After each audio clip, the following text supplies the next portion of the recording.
तो half yearly exams नजदीक आने वाले हैं और बच्चे बहुत टेंस है कि सर इकोनॉमिक्स का प्रिपरेशन कैसे करें। तो इस वीडियो में हम लोग बात करेंगे इकोनॉमिक्स का एक यूनिट मनी एंड बैंकिंग का। इस वीडियो में पहला चैप्टर मैं बताऊंगा money and then after banking. तो hi everyone, this is Gaurav यार, welcome back to the channel. कैसे हैं आप सभी? उम्मीद है काफी अच्छे होंगे। तो चलिए बिना देर किए हुए वीडियो को स्टार्ट करते हैं। Let's begin.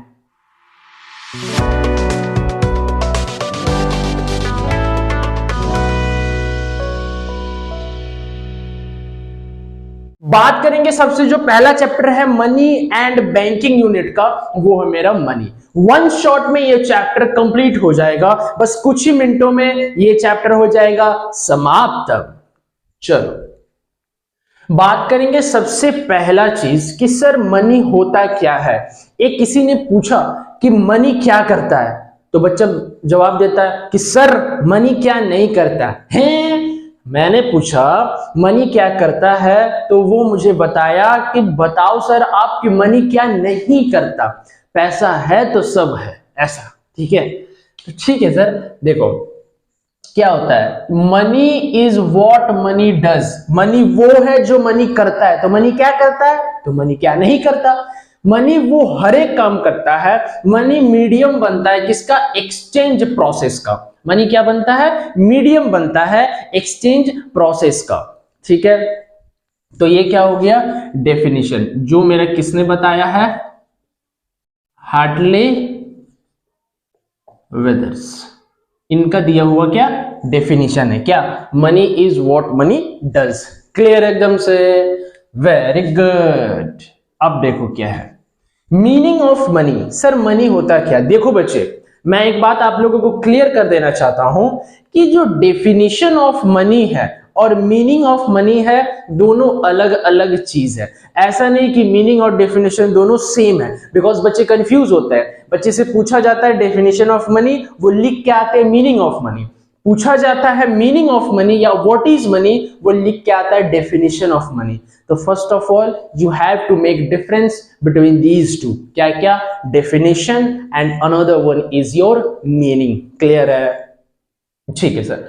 तो सर मीनिंग ऑफ मनी क्या है? देखो money can be anything. Money कुछ भी हो सकता है, which is generally accepted as a, ये चीज क्या? Medium.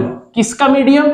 Of exchange. Medium of exchange, measure of value, standard. Medium standard का मतलब एक स्टैंडर्ड यूनिट होगा। स्टैंडर्ड ऑफ डेफर्ड पेमेंट, या डेफर्ड का मतलब होता है फ्यूचर पेमेंट। क्या होता है? Future payment. ठीक है, future payment, store of value and transfer of value. तो money can be anything which is generally accepted as a MMSST। ऐसे याद रख सकते हैं आप। Money can be anything which is generally accepted as a MMSST। MMSST का मतलब sir medium of exchange, measure of value, standard of deferred payment, store of value and last and another one is your transfer of value। तो ये हो गया क्या? meaning of money।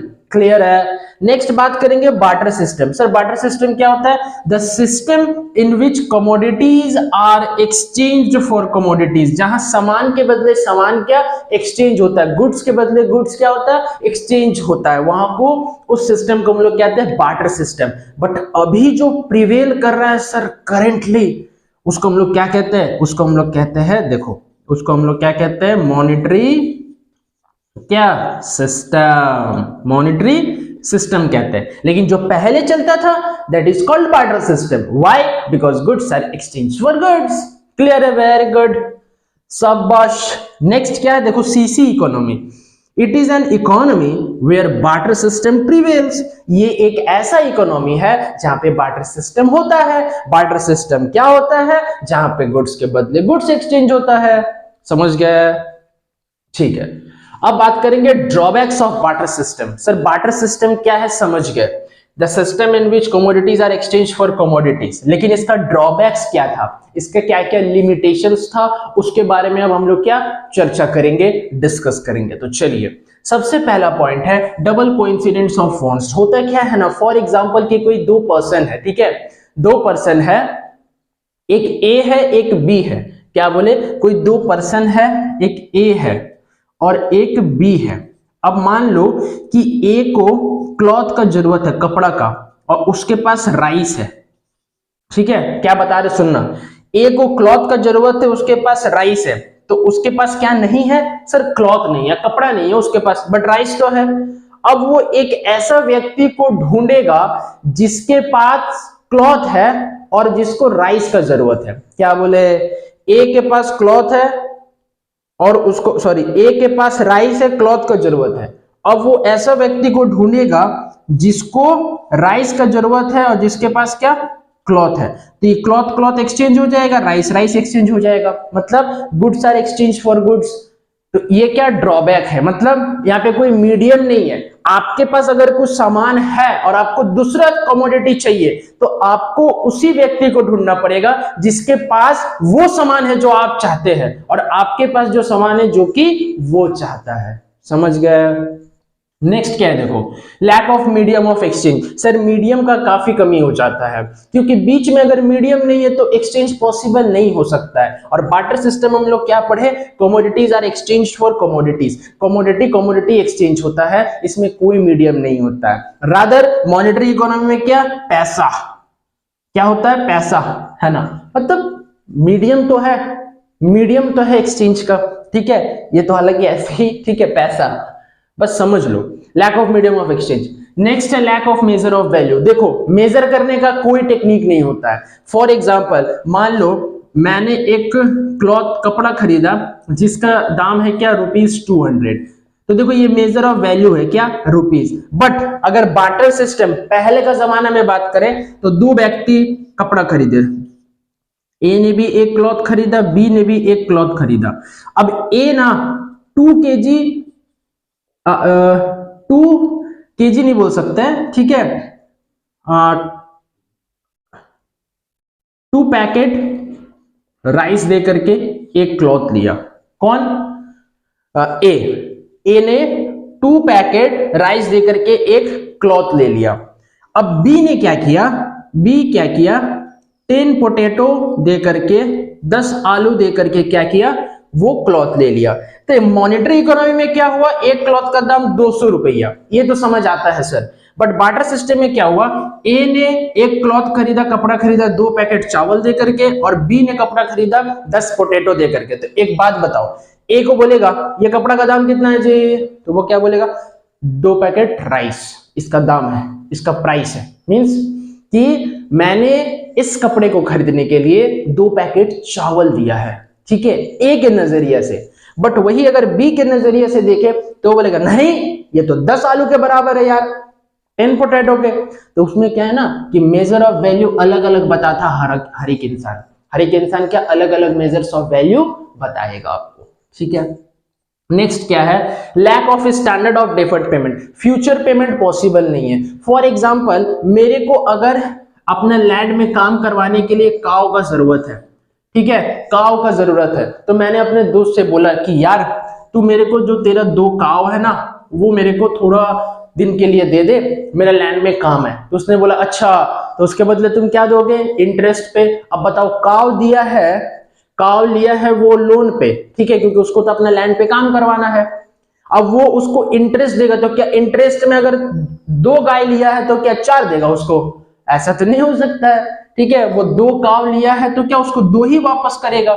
इसीलिए उस time पे क्या होता था ना कि जो लोन वाला किस्सा था वो बहुत ही काफी क्या प्रॉब्लम होता था, क्योंकि standard of deferred payment, deferred का मतलब फ्यूचर पेमेंट, वो फ्यूचर पेमेंट बहुत ही क्या मुश्किल हो जाता था, पॉसिबल नहीं हो पाता था। क्योंकि अब अगर 2 काव लिए हैं अपना लैंड पे काम कराने के लिए, तो इंटरेस्ट के साथ आप 3 काव 4 काव नहीं दे सकते हैं।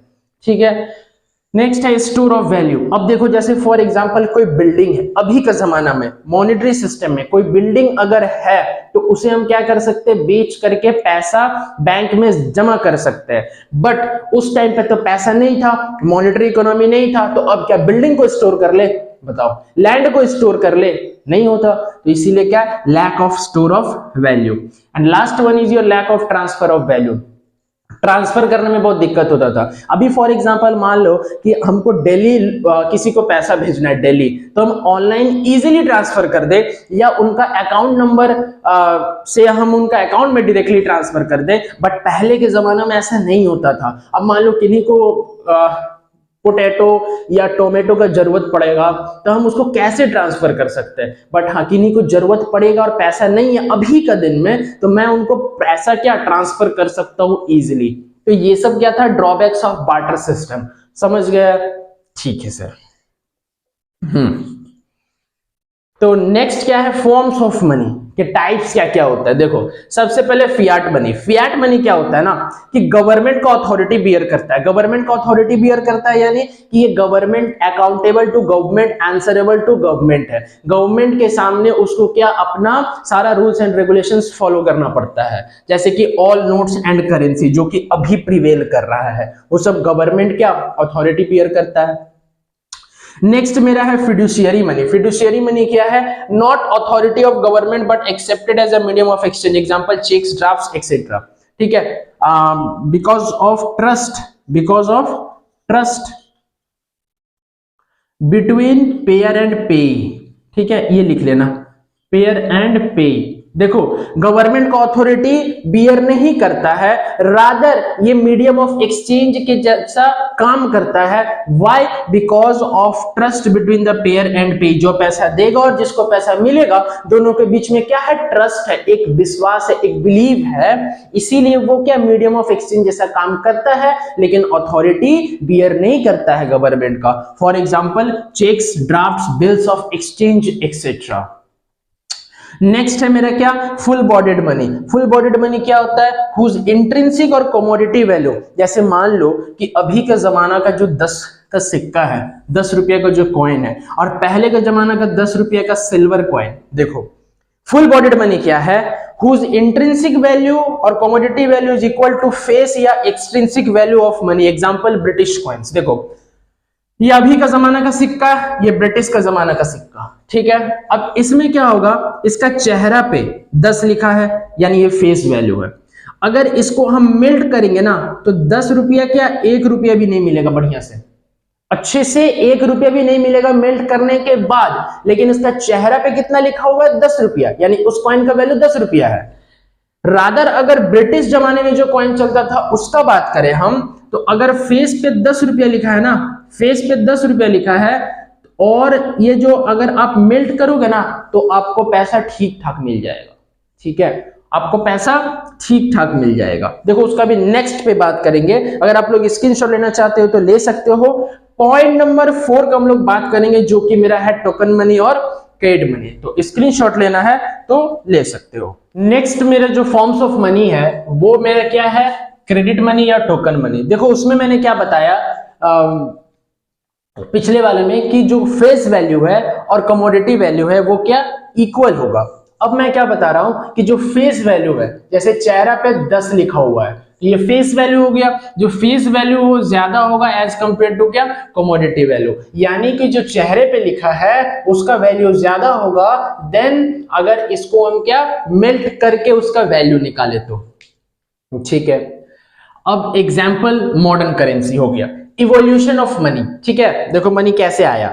सबसे पहले commodity money, commodity to commodity. ठीक है, मतलब barter system. Then after metallic money, then after क्या पेपर मनी, मतलब नोट्स, मेटल का मनी, सिल्वर गोल्ड का कॉइन बनता था पहले। उसके बाद क्रेडिट मनी, लोन लेकर के भी मनी क्रिएट कर सकते हैं। Then after plastic money, plastic money में एटीएम कार्ड जिसको आप लोग डेबिट कार्ड बोलते हैं, क्रेडिट कार्ड और बहुत टाइप के कार्ड्स है। देन आफ्टर ई मनी जिसको हम लोग ऑनलाइन ट्रांजैक्शंस बोलते हैं अभी विद द हेल्प ऑफ क्या, यूपीआई। यूपीआई का full form unified payment interface. ठीक है, अब देखो मेजर्स ऑफ मनी सप्लाई। सबसे पहले first of all you have to know what is money supply, then after we talk about measures of money supply. तो देखो money supply होता क्या है, एक पॉइंट ऑफ टाइम में एक आदमी के पास या कंट्री के पब्लिक के पास कितना पैसा है, एक पॉइंट ऑफ टाइम में कंट्री के पब्लिक के पास कितना पैसा है उसको कहेंगे हम लोग मनी सप्लाई। और money supply is a stock concept, इधर स्टॉक कॉन्सेप्ट बोलो या स्टॉक क्या वेरिएबल बोलो। याद रखना मल्टीपल चॉइस क्वेश्चन में 1 नंबर में पूछा जा सकता है। ठीक है, तो M1 और M2 को हम लोग क्या कहते हैं, नैरो मनी। क्या कहते हैं, नैरो मनी। और M3 और M4 को क्या कहते हैं, ब्रॉड मनी। तो M1 में क्या है, C plus DD plus OD। C से मतलब currency held by public, DD का मतलब demand deposits of commercial bank, और OD का मतलब अदर डिमांड डिपॉजिट्स। अब अदर डिमांड डिपॉजिट्स में क्या क्या आता है सर, तो अदर डिमांड डिपॉजिट्स में मेरा आता है जैसे कि नाबार्ड हो गया, ठीक है, उसके बाद जो मेरा फाइनेंशियल इंस्टीट्यूशन है IMF, वर्ल्ड बैंक, ठीक है, ये सब का जो मेरा क्या है, डिपॉजिट्स है, उसको हम लोग अदर डिमांड डिपॉजिट्स में रखते हैं, ठीक है। M2 क्या हो गया, M1 और saving plus post office. Sir M1 का सारा आएगा, C plus DD plus OD, M1 का सारा आएगा प्लस सेविंग्स विद क्या, पोस्ट ऑफिस। जो भी मेरा पोस्ट ऑफिस में सेविंग्स के बैंक सेविंग्स अकाउंट है उसको हम लोग इंक्लूड करेंगे किसमें, M2 measures of money supply. Then बात करेंगे M3 में क्या, M1 का सारा यानी C plus DD plus OD plus net time deposit. Sir net time deposits में क्या क्या आता है सर फिक्स डिपॉजिट आता है, रिकरिंग डिपॉजिट्स आता है, ये सब आता है नेट टाइम डिपॉजिट्स में, क्योंकि ये लोग टाइम बॉन्ड है, 3 साल के लिए, 5 इयर्स के लिए, 2 इयर्स के लिए, इतना में हम लोग क्या बॉन्ड करते हैं यानी डिपॉजिट्स करते हैं। हो गया बच्चा, वेरी गुड। आ जाओ, तो M4 में M3 का सारा यानी M3 का सारा यानी M3 का सारा मतलब M1 का भी सारा, क्योंकि सर M3 में तो M1 इंक्लूड है, तो M3 का सारा मतलब M1 का सारा प्लस नेट टाइम डिपॉजिट और प्लस क्या, deposits with post office other than NSCs। ये NSCs का फुल फॉर्म क्या होता है सर, नेशनल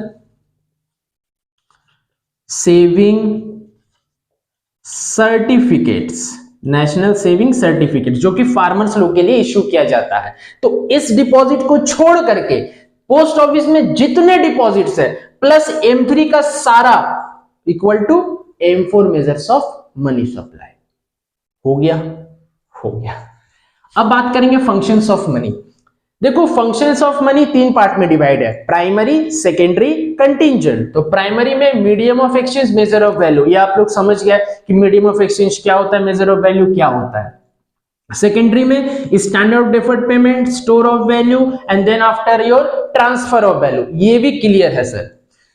नेक्स्ट बात करेंगे हम लोग कंटिंजेंट फंक्शन का। देखो कंटिंजेंट फंक्शन में सबसे पहला क्या, डिस्ट्रीब्यूशन ऑफ इनकम। अगर मनी होगा, अगर मीडियम ऑफ एक्सचेंज होगा, तो जो इनकम ऑफ डिस्ट्रीब्यूशन है किसके किसके बीच में बच्चे, हैव्स एंड हैव नॉट्स के बीच में। अब ये हैव्स एंड हैव नॉट्स क्या होता है, हैव का मतलब होता है रिच एंड हैव नॉट्स का मतलब होता है पुअर। तो रिच और पुअर के बीच में इनकम का डिस्ट्रीब्यूशन सही से होगा अगर मनी है तो, मीडियम ऑफ एक्सचेंज है तो। नेक्स्ट है मैक्सिमाइज सेटिस्फेक्शन। सेटिस्फेक्शन क्या मेरा मैक्सिमाइज होगा, क्योंकि with the help of money you can purchase whatever you want to purchase. समझ गए, मनी का हेल्प से आप कुछ भी कहीं भी कभी भी खरीद सकते हैं, तो उससे आपका जो सेटिस्फेक्शन लेवल है वो क्या, मैक्सिमाइज हो जाएगा। Very good. नेक्स्ट बात करेंगे basis of credit. Basis of credit creation, sorry option नहीं, क्रिएशन, ठीक है। बेसिस ऑफ क्रेडिट क्रिएशन, देखो क्रेडिट क्रिएशन का मतलब होता है मनी क्रिएशन, ठीक है। इकोनॉमी में मनी क्रिएट कर सकते हैं with the help of medium. अगर मीडियम नहीं होगा तो मनी कैसे क्रिएट होगा, समझ गए। तो ये मनी का क्या फंक्शंस है, काम क्या क्या करता है money. Productivity of capital, capital को अच्छे से हम क्या प्रोडक्टिव यूज कर सकते हैं, प्रोडक्टिविटी में लगा सकते हैं, ताकि क्या बाद में कोई भी डेविएशन ना हो। क्यों सर, क्योंकि अगर प्रोडक्टिविटी सही से होगा तो मेरे पास क्या कैपिटल भी होगा और प्रोडक्शन भी अच्छा से होगा, हम लोग को प्रॉफिट भी ज्यादा मिलेगा। समझ गया। तो क्या था, प्रोडक्टिविटी ऑफ कैपिटल, है ना।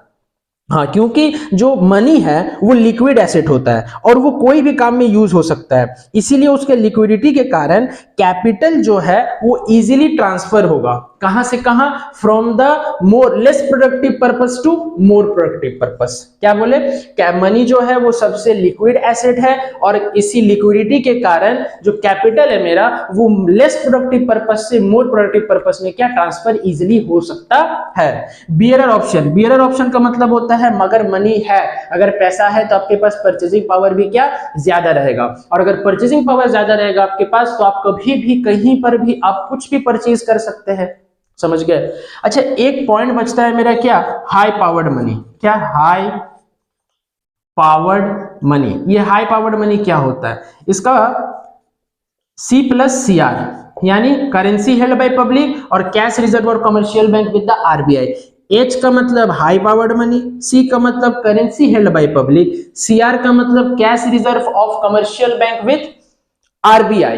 और इसी में एक पॉइंट आता है बच्चे आप लोगों का वॉल्ट कैश। ये वॉल्ट कैश का मतलब लोन देने के बाद, इंटरेस्ट देने के बाद जो कमर्शियल बैंक के पास पैसा बच जाता है, जिसको हम लोग कहते हैं cash reserve, that is called vault cash.